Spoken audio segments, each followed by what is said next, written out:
his second escape from Mexico's most secure prison. Military and law enforcement on both sides of the border brought every tool at their disposal to the search. So who should find him but Oscar-winning actor and self-described experiential journalist Sean Penn, with the help of a Mexican actress. The story of Penn's visit with El Chapo, appearing in Rolling Stone, caused a sensation. It was published after Mexican Marines raided Guzman's Sinaloa hideout and recaptured him. Thursday night, for the first time, Sean Penn talked with us about his encounter with El Chapo. He had a lot to say. Why does Sean Penn want to go to Mexico to interview a drug lord who's escaped from prison with a notorious reputation for doing terrible things and supplying a lot of drugs to America? What's the point? I think the policy of the war on drugs, which so deeply affects all of our lives, seems not to change. It seems to be so unmovable. And it occurs to me that often, because we want to simplify the problem, and we want to look at a black hat and put our resources into focusing on the bad guy, and I understand that. I absolutely understand justice and the rule of law. And so I do what I call experiential journalism. I don't have to be the one that reports on the alleged murders or the amount of narcotics that are brought in. I go and I spend time in the company of another human being, which everyone is. And I make an observation and try to parallel that, try to balance that with the focus that I believe we tend to put too much emphasis on. So when I understood from colleagues of mine that there was a potential for contact with him, it just struck me that I wanted to do what, John? I mean, I don't understand that, because, I mean, clearly the drugs are a huge problem in America. There's a huge consumption of drugs in America. It's a terrible thing, and what it does to our society. But what is going to see him going to do about it, other than somehow getting a lot of attention? I feel complicit in the suffering that is going on, because I'm not thinking about it every day. I'm not watching these laws that are showing no progression, these rehabilitations that are not happening. So I'm looking the other way. I find that equally complicit with murders in Juarez. Do you think we demonize El Chapo too much? I think that to over-demonize any human being is not in our best self-interest. Like it or not, we're married to them. They're of our time. They're affecting us. So like a marriage, you might want a divorce. Hey, let me but you've got to look at this person as a person, or you're never going to have. Or if the argument, if all we aim to understand is that this is a very bad person, then let's not understand anything else. You wanted to have a conversation about the policy of a war on drugs. That's right. That was the motivating factor for you. With the reader. With the reader. With him, I wanted to sit, observe, ask him questions, and then use that as an anchor into this article. What did he say? Why did he accept? Well, I can't read his mind. Yeah, but you talked to him and you know the characters involved. Mm-hmm. I would say that, from the conversation that was had, he, in several ways, wanted to be on the record. How Sean Penn came to be on the record with El Chapo is a tale. Penn knew of a Mexican TV and movie star who had caught Chapo's attention. Kate Del Castillo had once played a drug lord on a telenovela. Chapo was a fan. They kept in touch through text and social media. Last August, Del Castillo and Penn met, and she agreed to arrange a meeting with El Chapo. In October, Penn, Del Castillo, and two others traveled by small plane and truck into cartel-controlled territory. They were escorted by one of El Chapo's sons. I was baffled at his will to see us. Nonetheless, Because you thought he might be putting himself at risk. yeah, I mean, we followed the protocols laid out by them in terms of communications and so on, as well as travel. So as far as you know, you had nothing to do, and your visit had nothing to do with his recapture? Here's the things that we know. We know that the Mexican government they've been very humiliated by the original escape. They were clearly very humiliated by the notion that someone found him before they did. Well, nobody found him before they did. We're not smarter than the DEA or the Mexican intelligence. We had a contact upon which we were able to facilitate an invitation that allowed us in. What we know now from transcripts of texts released by the Mexican government is that El Chapo was interested in the actress. He didn't even know who Sean Penn was. Was it naive of you, to believe that you could come to Mexico, meet with Chapo Castillo, and go see El Chapo without somebody knowing about it? I assumed they knew about it. And I say so in the article. I was stunned that he would risk our trip. I was stunned.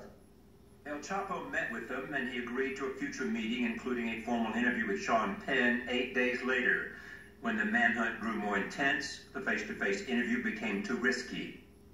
Instead, Penn sent a list of questions, and El Chapo recorded his answers. The questions were not confrontational. They included El Chapo growing up in poverty and who he blamed for the drug problem. You understand that a lot of people would have wanted you in this conversation, in a sense, to see how he would react if you wanted to hold him accountable for his life. Did you never consider that? Or it just means that if somebody wants me to ask the questions that they want me to ask, right? Well, there's that little problem we run into in life. They're not me. So, and you had no, but just tell me this, did you have no interest? You didn't have any interest in understanding how he justified, felt about, made decisions, organized. I have a fascination with all of that. Penn's Rolling Stone article is a 10,000-word, sometimes rambling, often gripping account of the El Chapo meeting. It was published the day after Chapo was recaptured, and it quickly became the headline. My article should not have made this much noise. El Chapo should not have been this popular a figure to read about. Well, he was a figure that people read about and talked about before you ever went to Mexico. Oh, I'm well aware of that. What about those who say this is his ego? He likes being in the center of this. He's an adventurer. He thinks of himself as a writer in the tradition of Hunter Thompson, with a kind of experiential quality to him. Do you accept any of that? Do I accept that people feel that way? Yeah. I absolutely accept that they feel that way. And are they right? No, they're not right. On January 8th, when the Mexican Marines finally raided El Chapo's hideout as seen in this video, they caught him as he attempted still another escape. Chapo's arrest raised questions about whether the actor and actress had been tracked and helped lead the Mexican Marines to the drug lord. Mexico's Attorney General claimed they had been, quote, essential. Do you believe that the Mexican government released this because they wanted to see you blamed and to put you at risk? Yes. They wanted to encourage the cartel to put you in their crosshairs? Yes. Are you fearful for your life? No. Do you believe the cartel wants to do harm to you because they have accepted the idea that the visit that you made somehow led to the recapture of El Chapo? They've been in this business a long time. They've dealt with law enforcement issues for a long time. They've dealt with misinformation for a long time. There are irrational people. And so I can't say for sure, that there's no risk. Have you heard from anybody in the cartel? No. What's it been like for you? What are your concerns? I'll be, as honest as I can be with you about this. I can be very, flamboyant in my words sometimes. I can get angry, like many people can. I'm really sad about the state of journalism in our country. It has been an incredible hypocrisy and an incredible lesson in just how much they don't know and how disserved we are. Of course I know that there are people who don't like me out of the gate, whether it's political. You're not without controversy. Not without controversy. Fair enough. Again, journalists who want to say that I'm not a journalist. I want to see the license that says that they're a journalist. Sean Penn did commit something of a mortal sin for most journalists by allowing the most wanted man in the world to approve his story. What was brokered for me to have the interview with El Chapo was that I would finish the article, send it to him, and if he said no, then that was no harm, no foul to any reader. It would never be printed. It would never be printed.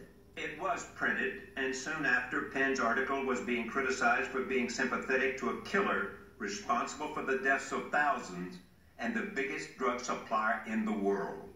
I was not present to report on the things people would like to see reported on. I was not present at murders. I was not present to see narcotics. I was not present for that. What I was present for, I wrote.